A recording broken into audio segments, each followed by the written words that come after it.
Pasear hoy por las calles de Ansó es volver al siglo XIX, cuando las migas se comían en todas las casas y los pupitres del colegio eran de madera. Representamos la escuela y con los diferentes trajes de diferentes momentos de la vida de cada niño. Está el periquillo, el saigüelo colorado y la basquiña verde, y el del niño es el de calzón.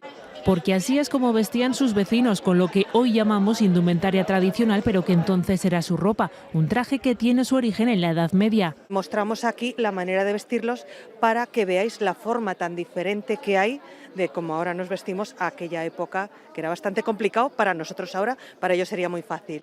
En total son 14 distintos, este de novia es el que tiene más boatos, su peso 30 kilos. Voy vestida de cofradía y este traje era el traje que se ponían las reinas de fiestas. Es un traje como más festivo y como para ir a la iglesia, la reina de fiestas se ponía esto, tiene algún detalle así más colorido. Cuando las mujeres se quedaban viudas, para las celebraciones se ponían el saigüelo y se ponían este mantón con el rosario. Todos ellos se pueden ver en esta pasarela, una celebración que atrae a un gran número de turistas.